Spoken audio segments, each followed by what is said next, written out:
Game changer में आपका स्वागत है। आज हम यू आर द प्लेसिबो किताब के बारे में बात करेंगे, जिसे लिखा है जो डिस्पेंजा ने। कल्पना कीजिए, एक आदमी साइकिल रेस में हिस्सा ले रहा है और अचानक दर्दनाक हादसे का शिकार हो जाता है। उसकी रीढ़ की हड्डी की 6 हड्डियां टूट जाती हैं। डॉक्टर कहते हैं कि बिना खतरनाक सर्जरी के वह शायद कभी चल नहीं पाएगा। अब सोचिए, अगर वो आदमी सर्जरी से इनकार कर दे और सिर्फ अपने माइंड की ताकत से अपने आप को ठीक कर ले, ये किसी चमत्कार से कम होगा, है ना? ये कोई कहानी नहीं, बल्कि डॉक्टर जो डिस्पेंजा की अपनी जिंदगी की सच्ची घटना है। केवल विजुअलाइजेशन और पक्के बिलीफ की मदद से उन्होंने 10 हफ्तों के भीतर खुद को इस गंभीर चोट से उबारा। उनकी रीढ़ की हड्डी बिना ऑपरेशन के ठीक हो गई, जबकि मेडिकल साइंस ने उन्हें जवाब दे दिया था। इस अद्भुत अनुभव ने डिस्पेंजा को एक गहरे सवाल पर सोचने के लिए मजबूर कर दिया। क्या हमारा मन वाकई इतनी ताकत रखता है कि वह शरीर को हील कर दे? और अगर हाँ, तो हम इस शक्ति को कैसे जगाएं? डॉक्टर जो डिस्पेंजा की किताब यू आर द प्लेसिबो हमें इसी सवाल का जवाब तलाशने ले जाती है। आप पाएंगे कि कैसे हमारा दिमाग और सोच मिलकर हमारे शरीर को प्रभावित करते हैं और कैसे हम अपने विश्वासों और आदतों को बदलकर चमत्कारी परिणाम हासिल कर सकते हैं। भारी वैज्ञानिक शब्दों या सिर्फ सिद्धांतों की जगह हम आसान भाषा और रोजमर्रा के उदाहरणों से बात करेंगे, ताकि आप इन कॉन्सेप्ट को महसूस कर सकें और अपनी जिंदगी में लागू कर सकें। तो चलिए शुरू करते हैं एक रोमांचक सफर, जहां आप जानेंगे कि प्लेसिबो इफेक्ट यानी विश्वास का असर क्या है, माइंड और बॉडी का कनेक्शन कैसे काम करता है, न्यूरोप्लास्टिसिटी से हमारा ब्रेन कैसे बदल सकता है, हमारी बिलीफ और कंडीशनिंग का हमारी सेहत पर क्या प्रभाव पड़ता है, और मेडिटेशन के जरिए हम खुद को कैसे ठीक कर सकते हैं। ये यात्रा न सिर्फ जानकारीपूर्ण होगी बल्कि प्रेरणादायक भी, क्योंकि अंत में हमारा लक्ष्य है कि आप ये महसूस करें कि आपके अंदर खुद को हील करने की, खुद को बदलने की काबिलियत मौजूद है। सबसे पहले मूल कॉन्सेप्ट समझते हैं। Placebo effect. प्लेसिबो का मतलब है ऐसी नकली दवा या इलाज जिसका कोई वास्तविक जैविक असर नहीं होता, लेकिन फिर भी मरीज को यह यकीन दिलाया जाता है कि यह असली है। हैरानी की बात यह है कि अक्सर इस नकली इलाज से भी मरीज ठीक होने लगते हैं। क्यों? क्योंकि इलाज असली था या नहीं, विश्वास असली था। मरीज का दिमाग उस विश्वास के आधार पर शरीर में असली जैसा बदलाव ले आता है। उदाहरण के तौर पर एक क्लासिक स्टडी में घुटने के दर्द से परेशान मरीजों के 2 समूह बनाए गए। एक समूह की वास्तविक सर्जरी की गई, जबकि दूसरे समूह के साथ डॉक्टरों ने नाटक किया। उन्हें बेहोश करके सिर्फ घुटने पर चीरा लगाया गया और फिर टांके लगा दिए गए, पर अंदर कोई सर्जरी नहीं हुई।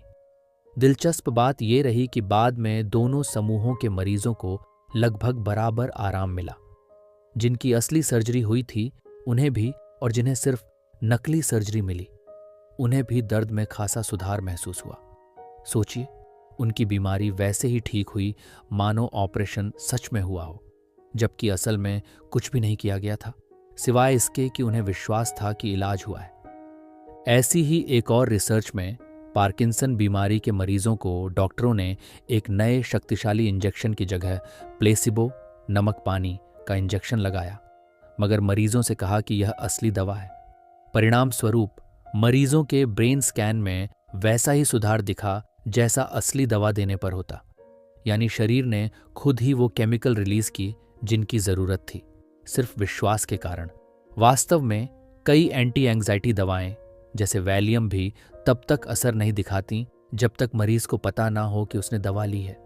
मतलब, अगर दवा लेकर भी आपको विश्वास नहीं है कि यह काम करेगी, तो लाभ संभव नहीं होता। इन घटनाओं से क्या साबित होता है? यही कि इलाज का परिणाम सिर्फ बाहरी दवा या सर्जरी पर निर्भर नहीं करता, बल्कि काफी हद तक हमारे मानने पर निर्भर करता है। डिस्पेंजा कहते हैं कि अगर एक नकली गोली या नकली ऑपरेशन सिर्फ भरोसे के दम पर हमें ठीक कर सकता है, तो सोचिए अगर हम जानबूझकर अपने मन में वही भरोसा पैदा करें तो हम खुद को ठीक करने वाले प्लेसिबो क्यों नहीं बन सकते? इसी विचार के इर्द गिर्द पूरी किताब घूमती है। जहां सकारात्मक विश्वास कमाल कर सकता है, वहीं नकारात्मक विश्वास उल्टा नुकसान भी पहुंचा सकता है। इसे नोसिबो इफेक्ट कहते हैं। जैसे प्लेसिबो में अच्छी उम्मीद शरीर को अच्छा कर देती है, वैसे ही नोसिबो में बुरी उम्मीद शरीर पर बुरा असर डाल सकती है। उदाहरण के लिए, अगर किसी मरीज को गलत तौर पर बता दिया जाए कि उसे कोई गंभीर बीमारी है, तो केवल उस विश्वास के चलते वह सचमुच बीमारियों जैसे लक्षण महसूस करने लग सकता है। मेडिकल इतिहास में ऐसे केस दर्ज हैं जहां डॉक्टर की गलत डायग्नोस ने मरीज को इतना डरा दिया कि वह तेजी से कमजोर होने लगा, जबकि बाद में पता चला कि उसे वो बीमारी थी ही नहीं, यानी भय और विश्वास ने उसे बीमार जैसा बना दिया। एक और उदाहरण लें, तथाकथित वूडू या श्राप का असर। अगर किसी को पक्का यकीन हो जाए कि उस पर किसी ने श्राप डाल दिया है, तो केवल उस डर से ही उसकी तबीयत बिगड़ने लगती है, यहां तक कि गंभीर मामलों में मौत तक हो सकती है। सुनने में अजीब लगता है, लेकिन विश्वास चाहे सकारात्मक हो या नकारात्मक, शरीर उस विश्वास के अनुसार प्रतिक्रिया दे सकता है। फार्मास्यूटिकल कंपनियां भी जानती हैं कि दिमाग का असर असली है, इसलिए नई दवाओं के ट्रायल अक्सर डबल ब्लाइंड ट्रायल की तरह डिजाइन किए जाते हैं, जहां मरीज और डॉक्टर दोनों नहीं जानते कि कौन असली दवा ले रहा है और कौन नकली, प्लेसिबो। इसका मकसद ही है कि मरीज की उम्मीद या शक का प्रभाव परिणामों में शामिल न हो पाए। दवाइयाँ भी तभी सफल मानी जाती हैं जब वे प्लेसिबो से बेहतर प्रदर्शन करें, यानी विज्ञान भी मानता है कि केवल उम्मीद भर से कुछ हद तक ठीक हो जाना आम बात है। ये जानकर हमें सावधान हो जाना चाहिए कि हम अपने दिमाग में किन बातों को जगह दे रहे हैं। यदि हम नेगेटिव धारणाओं पर ध्यान देंगे, हमेशा खुद को बीमार, कमजोर या असहाय मानेंगे, तो नोसिबो की तरह उसका असर हमारे जीवन पर पड़ेगा। इसके उलट, अगर हम सकारात्मक बिलीफ चुनें, जैसे मैं हर दिन बेहतर महसूस कर रहा हूं या मेरा शरीर स्वस्थ होने की क्षमता रखता है, तो हमारा माइंड और शरीर उसी दिशा में कदम बढ़ाने लगेंगे। प्लेसिबो और नोसिबो हमें यही सिखाते हैं कि हमारा विश्वास ही हमारी हकीकत की नींव है। अब सवाल उठता है, आखिर कैसे हमारा माइंड शरीर को प्रभावित करता है? हमारा दिमाग सिर्फ एक विचार से शरीर में इतनी बड़ी हलचल कैसे पैदा कर देता है? इसका जवाब छुपा है मन शरीर के संबंध में, यानी हमारी सोच और जैविक प्रतिक्रियाओं के गहरे जुड़ाव में। सोचिए, जब आप अचानक किसी तनावपूर्ण स्थिति के बारे में सोचते हैं, जैसे मंच पर भाषण देने से पहले या कोई डरावनी खबर सुनकर, तब बिना किसी वास्तविक शारीरिक खतरे के भी आपके शरीर में प्रतिक्रियाएं शुरू हो जाती हैं। दिल की धड़कन तेज हो जाती है, हथेलियों में पसीना आ जाता है, सांस तेज हो जाती है। ये सब सिर्फ सोच से होता है। दिमाग ने एक विचार को वास्तविक खतरे जैसा मानकर स्ट्रेस हार्मोन जैसे एड्रेनलिन और कॉर्टिसोल रिलीज कर दिए, जिससे शरीर फाइट या फ्लाइट मोड में आ गया। यानी बाहरी दुनिया में भले कुछ न बदला हो, लेकिन आपके ब्रेन ने आपके विचारों के आधार पर शरीर की केमिस्ट्री बदल दी। जब यह असर नकारात्मक होता है, जैसे लंबे समय तक चिंता या गुस्से में रहना, तो लगातार स्ट्रेस हार्मोन शरीर में बहते रहते हैं। इनसे इम्यून सिस्टम कमजोर पड़ता है, पाचन गड़बड़ होता है, नींद खराब होती है और शरीर की हीलिंग क्षमता घट जाती है। सोचिए, अगर आपका शरीर हर समय आपातकाल की हालत में जी रहा हो, तो मरम्मत और वृद्धि जैसे काम पीछे रह जाते हैं। यही कारण है कि क्रॉनिक स्ट्रेस कई बीमारियों की जड़ बन जाता है। वहीं दूसरी तरफ, जब आप खुशी, प्यार, शांति या आशा जैसे सकारात्मक भाव महसूस करते हैं, तो शरीर में उलटे अच्छे रसायन रिलीज होते हैं। एंडोर्फिन्स, डोपामिन, ऑक्सीटोसिन जैसे हीलिंग केमिकल्स। इनसे इम्यून सिस्टम मजबूत होता है, तनाव कम होता है और शरीर खुद को ठीक करने वाले मोड में आ जाता है। आपने महसूस किया होगा, जब आप बहुत उत्साहित या प्रसन्न होते हैं, तो छोटी मोटी तकलीफें या दर्द भी दब जाता है। ये दिमाग के सकारात्मक सिग्नल शरीर को आराम और मरम्मत की स्थिति में ले जाते हैं। यहाँ एपिजेनेटिक्स का सिद्धांत भी काम आता है। एपिजेनेटिक्स बताता है कि हमारे जीन्स, डीएनए कोई अटल भाग्य नहीं है। उनके ऊपर वातावरण और हमारी मानसिक अवस्था का असर पड़ता है। हर विचार जो हम सोचते हैं, वो हमारी कोशिकाओं को कुछ संदेश देता है। नकारात्मक सोच बार बार करेंगे तो कुछ ऐसे जीन्स सक्रिय हो सकते हैं जो बीमारियों से जुड़े हैं या शरीर में इन्फ्लेमेशन बढ़ाते हैं। वहीं सकारात्मक सोच और भावनाएं ऐसे जीन्स को ऑन कर सकती हैं जो प्रतिरक्षा, इम्यूनिटी बढ़ाते हैं, नई स्वस्थ कोशिकाएं बनाते हैं और शरीर को संतुलन में लाते हैं। सरल शब्दों में, हमारा माइंड अपने केमिकल संदेशों के जरिए यह तय करने में भूमिका निभाता है कि कौन से जीन सक्रिय होंगे और कौन से निष्क्रिय। डॉक्टर डिस्पेंजा बताते हैं कि अगर हमें किसी बीमारी से ठीक होना है तो हमें नए सिग्नल देकर नए तरीके से जीन्स को निर्देशित करना होगा। लेकिन अधिकतर लोग इसलिए ठीक नहीं हो पाते क्योंकि वो हर दिन वही पुराने चिंताजनक विचार सोचते रहते हैं, वही नकारात्मक भाव महसूस करते हैं और वही तनाव भरी दिनचर्या दोहराते हैं। नतीजा, हर दिन शरीर को वही पुराने निर्देश मिलते हैं और वही बीमारी या समस्या बनी रहती है। बदलाव के लिए हमें अपने भीतर भेजे जाने वाले संदेश बदलने होंगे। जो भावनाएं और विचार आप अंदर पालते हैं, शरीर उसी के अनुरूप प्रतिक्रियाएं देता है। आपका शरीर हर पल आपके मन की बात सुन रहा है, चाहे आप इसकी खबर रखें या नहीं। प्लेसिबो इफेक्ट इसी का सबूत है।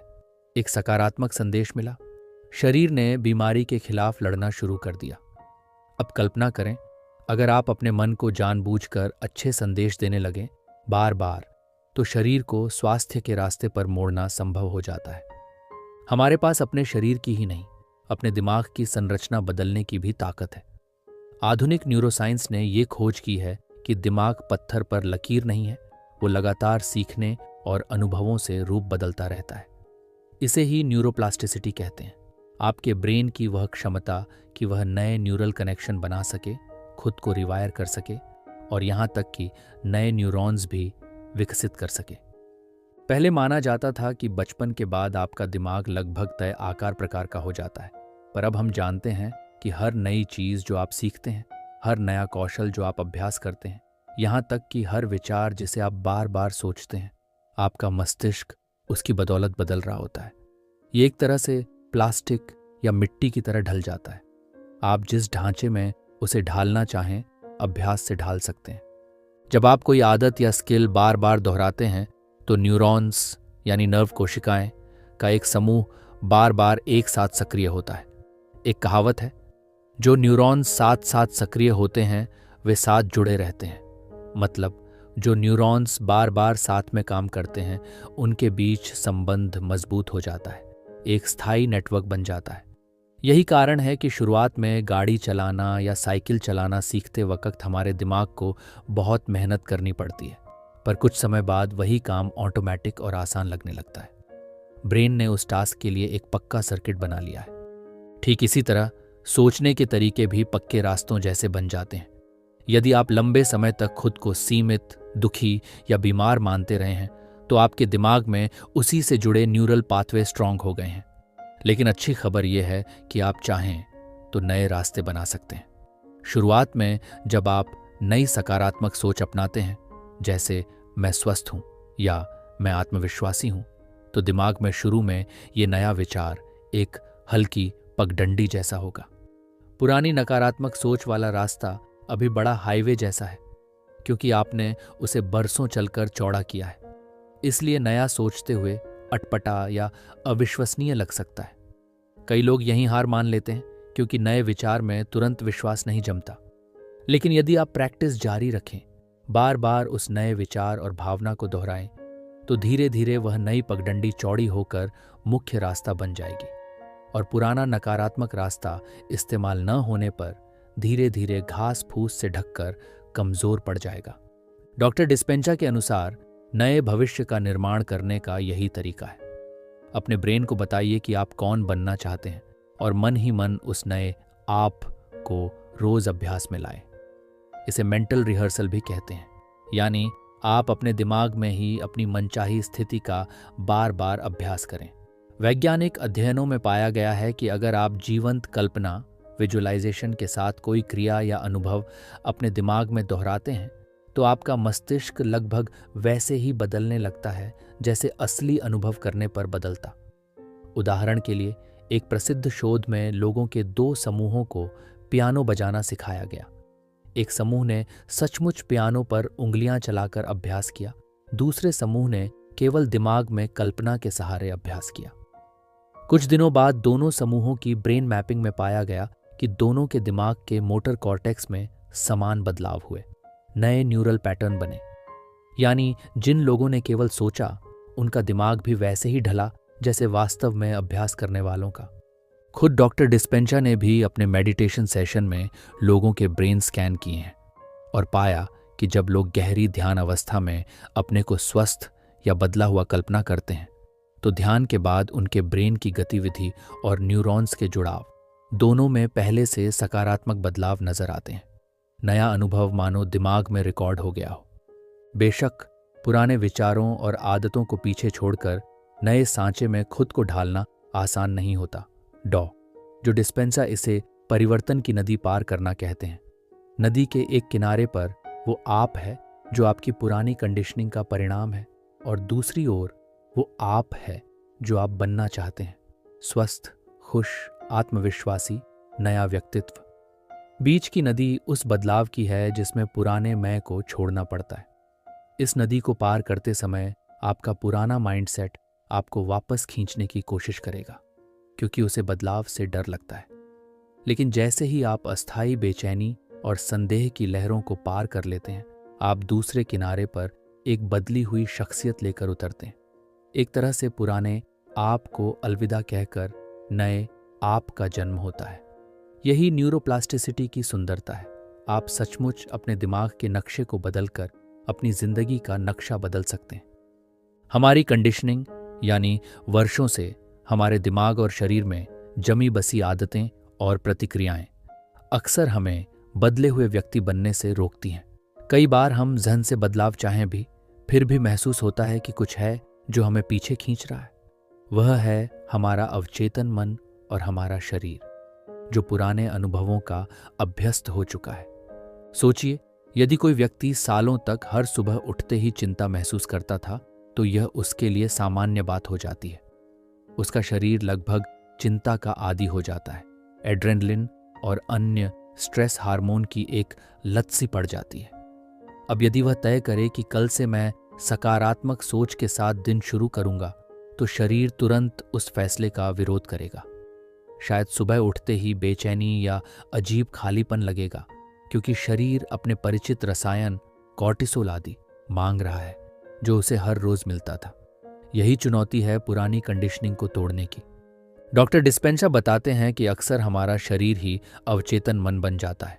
वह अपने आप पुरानी आदतों को दोहराता रहता है, भले ही हमारा चेतन मन कुछ नया सोचना या करना चाह रहा हो। शरीर को अनजान परिस्थितियों में डालना, नई दिनचर्या अपनाना या सचेत प्रयास से अपनी प्रतिक्रिया बदलना, ये तरीके शरीर मस्तिष्क की इस जुगलबंदी को तोड़ सकते हैं। उदाहरण के लिए, अगर आपको गुस्सा होने की आदत है तो अगली बार वही ट्रिगर आने पर जब शरीर गुस्से के लिए तैयार होगा, आप एकदम विपरीत प्रतिक्रिया करके, जैसे शांत रहकर या वहां से हटकर, अपनी बॉडी मानसिक कंडीशनिंग को चौंका सकते हैं। शुरू में कठिन लगेगा, लेकिन यही आपके रिप्रोग्रामिंग की शुरुआत है। एक और दिलचस्प पहलू है सजेशन यानी मानसिक सुझाव की शक्ति। हम सभी, विशेषकर बचपन में, अपने वातावरण और दूसरों की बातों से बहुत प्रभावित होते हैं। बचपन में जो बातें या लेबल हमें दिए जाते हैं, जैसे तुम कमजोर हो, तुम होशियार नहीं आदि, वे हमारे अवचेतन में प्रोग्राम की तरह सेट हो जाते हैं। बड़े होने पर भी हम अनजाने में उन विश्वासों के अनुसार बर्ताव करते हैं। अच्छी खबर यह है कि हम नए सुझावों से अपने आप को रीप्रोग्राम कर सकते हैं। हल्की हिप्नोसिस या गहरी ध्यान अवस्था में दिया गया पॉजिटिव सुझाव सीधे अवचेतन को प्रभावित कर सकता है। उदाहरण के लिए, स्वयं से बार बार कहना और महसूस करना कि मैं स्वस्थ और पूर्णतया ठीक हो रहा हूं, धीरे धीरे अवचेतन मन को यह मानने को प्रेरित कर सकता है, खासकर जब ये बात शांत मनोदशा में खुद को कही जाए। यही कारण है कि मेडिटेशन को इस किताब में खास जगह मिली है, क्योंकि ध्यान की अवस्था में हमारा मस्तिष्क एक ग्रहणशील अवस्था में पहुंच जाता है, जहां हम नए विचार और विश्वास गहराई से बो सकते हैं। आइए अब मेडिटेशन और आत्म हीलिंग की बात को जरा विस्तार से समझें। मेडिटेशन या ध्यान डॉक्टर डिस्पेंजा की पूरी प्रक्रिया का केंद्र है। ये वो साधन है जिसके जरिए हम सचमुच अपने मन को दोबारा प्रोग्राम कर सकते हैं और शरीर को ठीक होने का संदेश दे सकते हैं। चलिए समझते हैं कि ध्यान में ऐसा क्या होता है जो इसे बदलाव की कुंजी बनाता है। जब हम ध्यान करते हैं तो सबसे पहली चीज जो होती है वो है शांत होना, बाहरी दुनिया से ध्यान हटकर अंदर की ओर जाना। आमतौर पर हमारा दिमाग हर वक्त किसी न किसी चिंता, योजना या याद में उलझा रहता है। इसे बीटा वेव अवस्था कह सकते हैं, जहां मस्तिष्क बेहद एक्टिव रहता है। ध्यान के दौरान धीमी गहरी सांसों और एकाग्रता से हमारा मस्तिष्क शांत अल्फा अवस्था और फिर और गहरी थीटा अवस्था में जाने लगता है। इन अवस्थाओं में चेतन मन, जो हमें लगातार सोच में लगाए रखता है, थोड़ा पीछे हट जाता है और अवचेतन मन के द्वार खुलने लगते हैं। आप एक तरह से सजेस्टिबल यानी ग्रहणशील स्थिति में आते हैं, जहां नई बातें गहराई तक उतर सकती हैं। ध्यान की गहरी अवस्था में अक्सर व्यक्ति वर्तमान क्षण में पूरी तरह डूब जाता है। न शरीर का होश, न आसपास के वातावरण की फिक्र, न बीते कल का पछतावा, न आने वाले कल की चिंता। डॉ. जो डिस्पेंजा कहते हैं कि इसी क्षण में हम उस अनंत संभावनाओं की जगह से जुड़ते हैं, जिसे वो कभी कभी क्वांटम फील्ड भी कहते हैं, यानी ऊर्जा और सूचना का वह स्तर जहां समय और स्थान के बंधन ढीले पड़ जाते हैं। शब्द भले तकनीकी लगें, पर भावनात्मक तौर पर इसे यूं समझें। गहरे ध्यान में आप अपने मन को शरीर से परे विस्तृत करते हैं और एक निःशब्द शून्य जैसी स्थिति में प्रवेश करते हैं। यहीं पर आप अपने इरादों को बीज की तरह बो सकते हैं। अब सबसे जरूरी बात, ध्यान करते समय आप क्या करें? डॉक्टर डिस्पेंजा की सलाह है कि आप ध्यान में अपने उस आदर्श स्व को कल्पना करें जो आप बनना चाहते हैं। मान लीजिए आप बीमारी से जूझ रहे हैं, तो ध्यान में खुद को पूरी तरह स्वस्थ, ऊर्जावान, खुश देखते हुए महसूस करें। केवल दृश्य ही नहीं, उसके साथ जुड़ी भावना भी जगाए। उस स्वस्थ शरीर में होने की खुशी, आभार और आज़ादी को महसूस करें। ऐसा करने से आपका हृदय और मस्तिष्क एक तालमेल में आ जाते हैं। आपका जैव रसायन उसी पल बदलने लगता है, मानो वह परिणाम हकीकत बन चुका हो। यही वह पल है जब आप अपने शरीर को नए सिरे से संकेत दे रहे हैं, देखो हम बदल चुके हैं, हम ठीक हैं। ध्यान के नियमित अभ्यास से आप पुराने नकारात्मक भाव धीरे धीरे छोड़ने लगते हैं। हर बार जब आप गहरे ध्यान में जाते हैं और एक नए विश्वास या स्वास्थ्य की भावना को अनुभव करते हैं, तो आप अपने अवचेतन में नए सर्किट बिछा रहे होते हैं। याद है ना, न्यूरोप्लास्टिसिटी। साथ ही शरीर को बार बार रिलैक्स्ड, सेफ, सुरक्षित अवस्था में रहने का मौका मिलता है, जो कि हीलिंग के लिए जरूरी है। तनाव के अलार्म मोड से निकलकर शरीर आराम और उपचार मोड में आता है।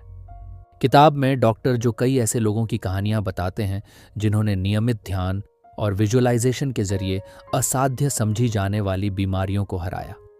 कुछ ने कैंसर, कुछ ने पार्किंसन, कुछ ने डिप्रेशन और दूसरी बीमारियों से लड़ाई में सफलता पाई, वो भी सिर्फ अपने विचारों और ध्यान की शक्ति से, बिना किसी चमत्कारी बाहरी हस्तक्षेप के। ये कहानियां सुनने में अजूबे जैसी लग सकती हैं, मगर इनका मकसद आपको प्रेरणा देना है कि यदि वे लोग ऐसा कर सकते हैं तो आप भी कर सकते हैं। सबसे अहम बात, मेडिटेशन एक कौशल है। इसे सीखा और सुधारा जा सकता है। शुरुआत में हर किसी का मन भटकेगा, व्याकुलता होगी या शंका होगी कि क्या वाकई इससे कुछ बदलेगा। लेकिन जिस तरह शरीर को फिट रखने के लिए नियमित व्यायाम करते हैं, वैसे ही मन को पुनर्स्थापित करने के लिए नियमित ध्यान करें। धीरे धीरे आप खुद अंतर महसूस करेंगे। आपके सोचने का ढंग बदलने लगेगा, आपको ज्यादा आंतरिक शांति महसूस होगी और छोटी मोटी बीमारियां या तकलीफें भी कम होने लगेंगी। मेडिटेशन के जरिए आप सचमुच अपने भीतर के प्लेसिबो को सक्रिय कर रहे हैं, यानी आप बिना किसी बाहरी दवा के अपने मन के बल पर खुद को ठीक करने की प्रक्रिया शुरू कर देते हैं। अब सवाल उठता है कि इन सब बातों को आप अपनी जिंदगी में कैसे लागू करें। नीचे कुछ प्रमुख कदम और सुझाव दिए गए हैं जिन्हें आप आजमा सकते हैं। नकारात्मक सोच पहचानें और चुनौती दें। सबसे पहला कदम है अपने ऑटो पायलट नकारात्मक विचारों को पहचानना। ध्यान दें कि दिन भर में आप अपने बारे में क्या क्या नेगेटिव बोलते या सोचते हैं, जैसे मेरी किस्मत ही खराब है या मैं कभी ठीक नहीं हो सकता। जब भी ऐसा विचार पकड़े, तुरंत उसे चुनौती दें और उल्टा सकारात्मक वाक्य से बदल दें। नई कहानी और पहचान बनाएं। खुद को पुरानी दुख भरी कहानी में परिभाषित करना छोड़ें। आप बीमार थे तो खुद को हमेशा बीमार मत कहें, बल्कि खुद को एक हीरो की तरह देखें जो बीमारी से उबर रहा है। अपनी पहचान एक सक्षम, स्वस्थ, मजबूत व्यक्ति के रूप में बनाएं। बार बार अपने आप से कहें, मैं दिन प्रतिदिन बेहतर हो रहा हूं, मुझ में बदलाव की शक्ति है। आपके बोले गए और सोचे गए शब्द वास्तविकता बनाने लगते हैं। दैनिक विजुअलाइजेशन का अभ्यास करें। हर दिन कुछ मिनट शांति से बैठकर उस जीवन या स्वास्थ्य की कल्पना विजुअलाइज करें जो आप चाहते हैं। अपने दिमाग में स्पष्ट चित्र बनाएं कि आप स्वस्थ हैं, ऊर्जावान हैं और खुश हैं, से भरपूर हैं, अपने लक्ष्य पा रहे हैं। सिर्फ कल्पना ही नहीं, उस पल की खुशी और संतोष भी महसूस करें, मानो यह सब सच में हो रहा है। जितनी स्पष्टता और भावना से आप विजुअलाइज करेंगे, उतना असर गहरा होगा। नियमित मेडिटेशन को अपनाएं। ध्यान आपके मस्तिष्क को पुनर्संतुलित करने का टाइम है। शुरुआत में दिन में 10 से 15 मिनट भी काफी हैं। एक शांत जगह बैठकर धीरे धीरे सांस लें। अपने ध्यान को वर्तमान पर लाएं। कोई सकारात्मक संकल्प, अफर्मेशन दोहराएं या सिर्फ अपने सांसों पर ध्यान केंद्रित करें। ध्यान से आपके ब्रेन वेव धीमी होकर अवचेतन मन सक्रिय होगा, जहां आप नए विश्वास रोप सकते हैं। रोजाना मेडिटेशन करने से कुछ ही हफ्तों में आप अपने अंदर शांति और स्पष्टता बढ़ती महसूस करेंगे। भावनाओं को ऊपर उठाएं। अपने दिन में ऐसे पल ढूंढें जहां आप सचेत रूप से आभार, प्रेम, उत्साह जैसी भावनाएं महसूस करें। उदाहरण के लिए, सुबह उठते ही 5 मिनट उन चीज़ों को सोचकर आभार प्रकट करें जो आपके जीवन में अच्छी हैं। ये ऊंची भावनाएं आपके शरीर में हीलिंग को तेज करती हैं और नेगेटिविटी का असर कम करती हैं। पुरानी दिनचर्या में बदलाव करें। अगर रोज एक जैसा रूटीन और माहौल रहा तो वही पुरानी कंडीशनिंग ट्रिगर होती रहेगी। इसमें छोटे छोटे बदलाव करें, जैसे नए रास्ते से ऑफिस जाएं, कोई नया शौक शुरू करें, सुबह की आदत में कुछ नया जोड़ें। इससे आपका दिमाग चौंकता है और नए न्यूरल पैटर्न बनने में मदद मिलती है। याद रखें, नया अनुभव नया दिमाग बनाता है। धैर्य रखें और निरंतरता बनाए रखें। जिस तरह बीमारी या समस्या एक दिन में विकसित नहीं हुई, ठीक वैसे ही बदलाव में भी समय लग सकता है। शुरुआती कुछ दिन आपको खास अंतर न दिखे तो हताश न हो। अपने अभ्यास, ध्यान, विजुअलाइजेशन आदि को कम से कम कुछ हफ्तों तक निरंतर करें। धीरे धीरे छोटे छोटे सुधार दिखने लगेंगे, जैसे नींद बेहतर होना, ऊर्जा बढ़ना, मन का शांत होना, और यही संकेत होंगे कि आपका प्लेसिबो पावर जाग रहा है। प्रेरणा के स्रोत जोड़ें। खुद को सकारात्मक कहानियों और जानकारियों से घेरें। ऐसे लोगों के अनुभव पढ़ें या सुनें जिन्होंने अपनी सोच से खुद को बदला है, चाहे इस किताब के केस स्टडीज हों या ऑनलाइन उपलब्ध प्रेरक कहानियां। ये आपके अवचेतन में विश्वास को मजबूत करेगा कि अगर वे ठीक हो सकते हैं तो मैं भी ठीक हो सकता हूं। शक की बजाय भरोसे वाले माहौल में रहें। अपना माइंडसेट पोषित करें। इन टेकअवे को अपने जीवन में शामिल करके आप थोड़े ही समय में फर्क महसूस करेंगे। सबसे बड़ी बात, इसे एक रोमांचक प्रयोग की तरह लें, न कि बोझ की तरह। जिज्ञासा और खुले मन से अपनी सोच की शक्ति को टेस्ट करें। आइए इस सफर को एक सार्थक निष्कर्ष देते हैं। यू आर द प्लेसिबो हमें सिखाती है कि हम सब के अंदर एक कुदरती चिकित्सक मौजूद है। अक्सर हम अपनी शक्ति बाहर ढूंढते हैं, किसी दवा, डॉक्टर या इलाज में, पर सच ये है कि हमारे विश्वास और हमारे माइंड की शक्ति उन सभी से बढ़कर असर कर सकती है। इस किताब का संदेश सीधा है, आप अपने सबसे बड़े उपचारक हैं। जब अगली बार कोई आपको बताए कि फलां बीमारी लाइलाज है या हालात नहीं बदल सकते, तो याद कीजिए कि मानव इतिहास ऐसी कहानियों से भरा है जहां असंभव लगने वाले बदलाव सिर्फ विश्वास और मानसिक शक्ति के बूते पर हुए हैं। हमारा शरीर एक चमत्कार है जो हर पल नई कोशिकाएं बनाता है, खुद को नया बनाता रहता है। उसे बस सही निर्देश देने की देरी है और वो निर्देश हमारा मन दे सकता है। ये समरी जो आपने अभी सुनी केवल एक शुरुआत है। असली जादू तब होगा जब आप इन विचारों को अपनी रोजमर्रा की जिंदगी में उतारेंगे। छोटे से शुरू करें। आज एक सकारात्मक विचार चुनें, 5 मिनट ध्यान करें या मन ही मन अपने शरीर को प्यार से धन्यवाद दें कि वो आपका साथ दे रहा है। हर ऐसा छोटा कदम आपके शरीर दिमाग को सहयोग के रास्ते पर लाता है। आत्मविश्वास इस पूरे प्रोसेस की जान है। खुद पर विश्वास करना कोई एक बार करने वाली बात नहीं, ये तो एक रोज का अभ्यास है। लेकिन हर दिन, हर पल जो आप अपने आप को कहते हैं, वही आपकी हकीकत गढ़ रहा है। तो क्यों ना ऐसी हकीकत गढ़ें जो आपके पक्ष में हो। अंत में यही कहना चाहूंगा, अपने आप को बेबस मत समझिए। आप पीड़ित नहीं बल्कि अपने जीवन के नायक हैं। प्लेसिबो की तरह आप अपने लिए शुगर पिल खुद बन सकते हैं, मीठे सकारात्मक विचारों की गोली जो आपकी निराशा रूपी बीमारी को ठीक कर सकती है। डॉ जो डिस्पेंसा की ये बात हमेशा याद रखें, आपकी पर्सनैलिटी आपकी पर्सनल रियलिटी बनाती है। यानी आपके सोचने, महसूस करने और कर्म करने के तरीके मिलकर आपकी दुनिया बनाते हैं। अगर ये सब बदल कर सकारात्मक रूप ले लें तो आपकी दुनिया भी बदल जाएगी। अब गेंद आपके पाले में है। अपने माइंड की ताकत को कम मत आंकें। हो सकता है शुरुआत में यकीन ना हो, लेकिन विश्वास एक मांसपेशी की तरह होता है। अभ्यास से मजबूत होता जाता है। धीरे धीरे ही सही अपने भीतर उस विशाल क्षमता को जगाए जो सोई पड़ी है। खुद से कहें, मेरे अंदर हील करने की ताकत है। ये वाक्य ही आपका प्लेसिबो है, आपका स्वयं का दिया हुआ वरदान। इस समापन के साथ मैं आपको प्रेरित करना चाहूंगा कि अपनी सोच का प्रयोग एक औजार की तरह करें, न कि दुश्मन की तरह। जो ज्ञान आपने हासिल किया है वह व्यवहार में लाए। हो सकता है रास्ते में संदेह आए, पर याद रखें, विज्ञान भी इस सत्य को मानता है कि आपका मन मैटर को प्रभावित कर सकता है और आप अपने भाग्य के लेखक हैं। आज इसी क्षण से एक नए विश्वास की शुरुआत करें। मैं शक्तिशाली हूं, मैं चंगे होता जा रहा हूं और मैं अपने जीवन को बदल सकता हूं। इसी यकीन के साथ आगे बढ़ें, खुद पर और जिंदगी पर भरोसा रखें और चमत्कारों के लिए तैयार रहें। आखिर में यू आर द प्लेसिबो। असली जादू किसी बाहर की चीज में नहीं, बल्कि आपके अंदर है।